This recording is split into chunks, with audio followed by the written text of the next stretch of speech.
اسكندريه السهرانه، يعني احنا لا اغلاق بيحوق فينا ولا حاجه تاثر علينا. قال لك ابعد انا مش جاي. لا لا ده عدنان يا عم. السلام عليكم، يا رب تكونوا بخير وبأحسن حال. ومن اسكندرية المارية ليكوا كل التحية. دوشة لسه قبل الإغلاق، وبعد الإغلاق برضه دوشة في اسكندرية والونس مستمر. احنا شارع خالد الوليد ده تقاطعنا مع خليل حمادة، هنمشي كده خالد الوليد، هنحضر الإغلاق ونشوف الأجواء بعد الإغلاق. ده كده خليل حمادة اللي هنكمل للقطر. تمام؟ يلا بينا. هدوء والله. اسكندريه تحسوا انها ايه، اخدت اجازه من الدوشه والضوضاء شويه فتره الاغلاق. بس في طبعا يعني اصحاب المحلات وكده هيبقوا زعلانين، عشان طبعا الوقت ده هيقول لك احنا اولى بيه، ما احنا بندفعوا كهرباء. بس احنا نبص لبلدنا اولا واخيرا، شهر مش هيجرى حاجه، ربنا ان شاء الله يعديها على خير يا رب، ويحفظ بلدنا وكل الدول العربيه ويعم السلام. بدأنا الإغلاق 9 مساء دلوقتي. طبعا شارع خالد الوليد شارع المصيفين. احنا عارفين طبعا ان الإغلاق لحد الساعة 9 لمدة شهر من 28 مارس، ما عدا كل خميس وجمعة هيبقى الإغلاق الساعة 10. تمام؟ وعندنا استثناء كمان في أعياد المسيحيين، كل عام وهم بخير، اللي هو يوم 10 و11 و12، يعني جمعة سبت حد الإغلاق هيبقى الساعة 11 مساء إن شاء الله.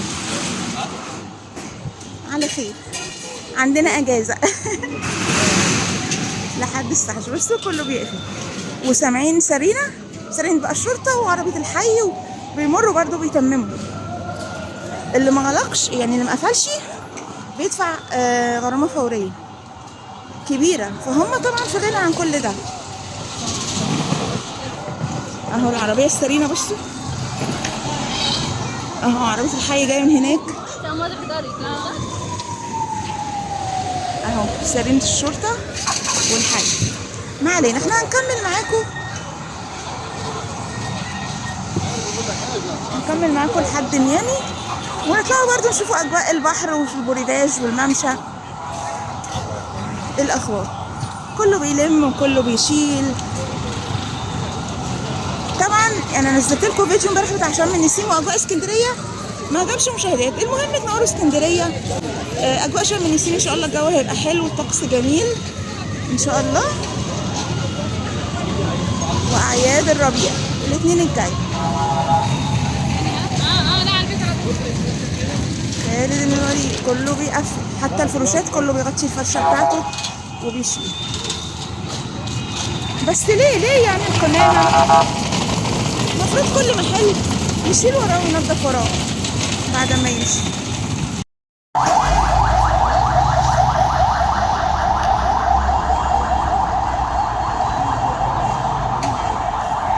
الشارع زحمه، الناس لسه في الشارع طبعا، الساعه 9 و10 دلوقتي. بس زي ما بقول لكم عربيه الشرطه بتعدي بتتمم ان كله قفل تمام والتزم.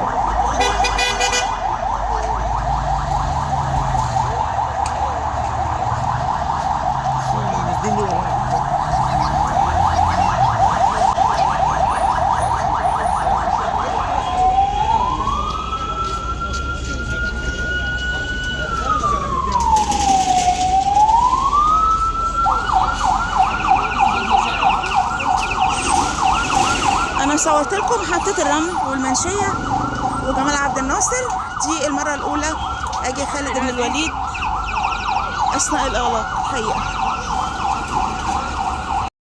كده احنا وصلنا اخر شارع خالد بن الوليد، وما زالت عربيه الشرطه طبعا شغاله. عايزه اقول لكم الشارع زحمه مليان ناس، يعني بصوا الشارع زحمه. طبعا الشارع ده شارع المصيفين، اجواء الصيف بيبقى ازحم وازحم حرفيا، ما بنعرفش نمشي فيه. احنا نطلع على الرصيف بس للاسف يعني يا ريت كل البياعين كل بايع يلم القمامه بتاعته.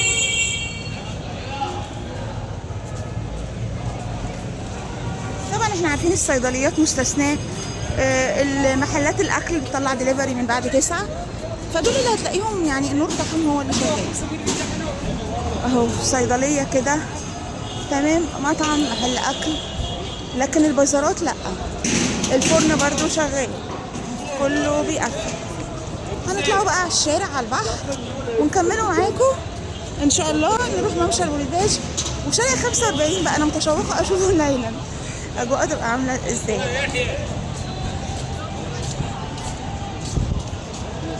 اسكندريه تحت الظلام. هو يعني بصوا انوار العموميه مش منوره غير يعني في لمض محروقه ولمض شغاله. وصلنا طبعا لاخر الشارع ونفق خالد الوليد وشارع خالد ابن الوليد والاجواء ليلا. اسكندريه السهرانه يعني احنا لا اغلاق بيحوق فينا ولا حاجه بتاثر علينا. اللي عايز ينزل بينزل. كورنيش بحري والمنشيه زحمه، الاجواء زحمه، مفيش قهاوي، الناس بتمشى بتقعد تستمتع. نروحوا بقى كده على البحر، يلا بينا.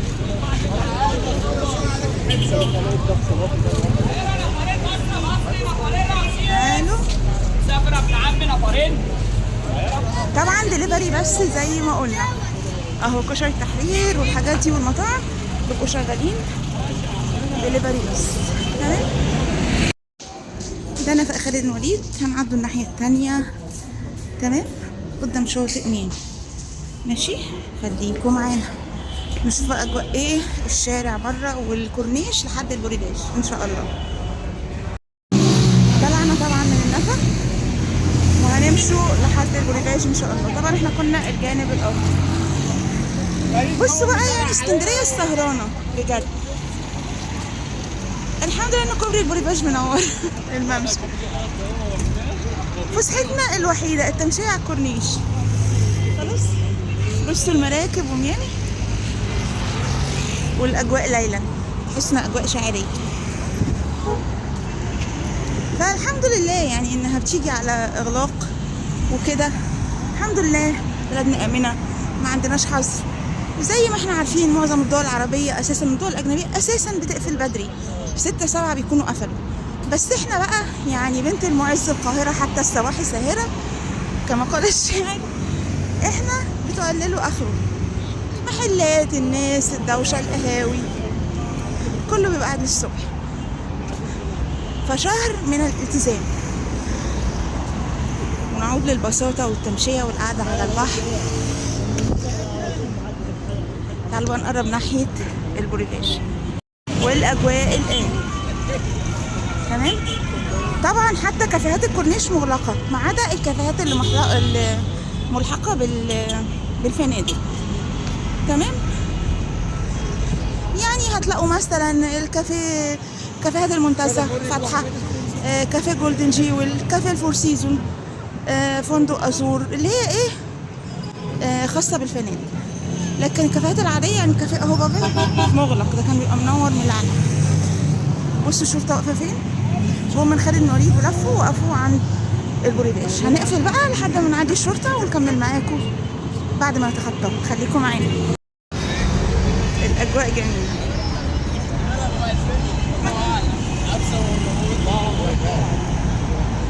اجواء اسكندريه بعد الاغلاق. اكتبوا لي بقى حابين اصور لكم فين تاني. تمام، طبعا يعني شم النسيم اسكندريه بقى بتستعد لاستقبال الزوار.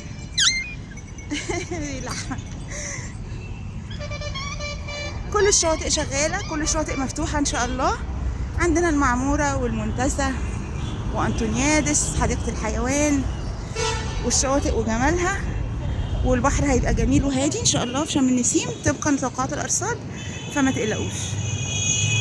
الجمال الشواطئ اوقات الاغلاق، وقت الاغلاق بتقفل 6:30 البحر، اللي هو ان انت تقعد شمسيه وتقعد على البحر، اخرهم 6:30. بس اكيد طالما مدوا وقت المحلات اكيد هيمدوا وقت الشواطئ.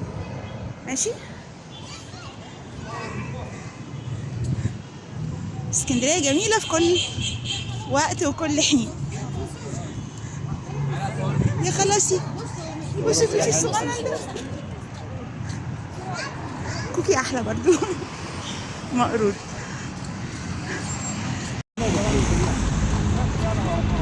ان شاء الله. ده هس ما انا عديت من قدامهم بس هس. وركبنا على الحصان وطاربين الهوا. ممشى البوليفاج بقى طبعا مع حلول الصيف نشوف بقى الأحصنة والكافيتريات يا ولد يا ولد. الإبداع على كورنيش اسكندرية. بس الحاجات دي ما بتحصلش طبعا. محطة الرمل والمنشية بيبقى الحنطور لحد بحري. خلي بالك يا ولد يا ولد. يلا خلي الأطفال يلعبوا.